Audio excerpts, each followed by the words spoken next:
Ja, die Genesis von The Living Mountain fängt vor Jahrtausenden an, als die Cairngorms in Schottland, in den Highlands, peu à peu niedergeschliffen wurden von den Winden, von den Gezeiten, von den Elementen. Und sie geht dann insofern weiter, dass die schottische Schriftstellerin Nan Shepherd eigentlich ihr Leben lang in den Cairngorms gewandert ist. Nach ihren Romanen und Gedichten hat sie eine Art Tagebuch angefangen, um Notizen zu machen über die Eindrücke, über die sinnlichen Erfahrungen, über die Natur und über das Ich in der Natur und das Ich. Das hat sie alles notiert und in ganz einzigartiger Weise festgehalten. Und viele Schriftsteller waren wahnsinnig begeistert von The Living Mountain. Und ich habe das Buch ganz zufällig entdeckt, zuerst in einer deutschen Übersetzung und dann aber auch im Original in Englisch natürlich.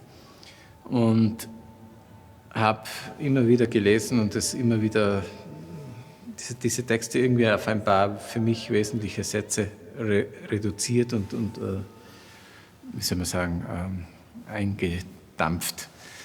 Und das sind die Texte für dieses Stück. Ich war Composer in Residence am Konzertgebäude in Amsterdam und ein Projekt dabei war, mit einer niederländischen Künstlerin zu arbeiten. Und ich kannte die Arbeiten von Wojska van der Molen schon durch frühere Amsterdam-Besuche aus dem Foam, dem Fotomuseum von Amsterdam. Und habe mir gedacht, das wäre wirklich schön, hier was zu machen. Und ich habe sie dann, wir waren sozusagen nicht gemeinsam in den Cairngorms, aber ich habe sie geholt nach Tirol, in meine Berge sozusagen, nach Ginzlingen, in den Zillertaler Alpen, wo sie sozusagen meine Berge fotografiert hat und ich auf der anderen Seite in Amsterdam an dem Stück gearbeitet habe, in ihrer Ebene. Ja, das ist natürlich schon so, dass es hier Passagen gibt, wo man sich denkt, ja, habe ich auch erlebt, hätte ich nie so sagen können und wäre ich einfach nicht fähig gewesen. Aber diese Eindrücke sind ganz stark und es hat auch was sehr, sehr Wehmütiges irgendwo, weil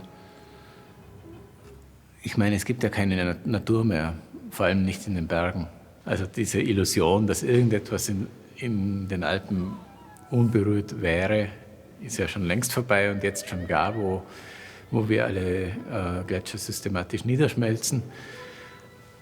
Aber das war für mich eher so eine ja, ich bilde mir ein, ich habe noch eine Natur gesehen, die vielleicht 2 Stufen unberührter war, Anfang der 70er Jahre als Kind oder auch später beim Bergsteigen, beim Klettern und so weiter. Aber das ist natürlich auch nur eine Illusion.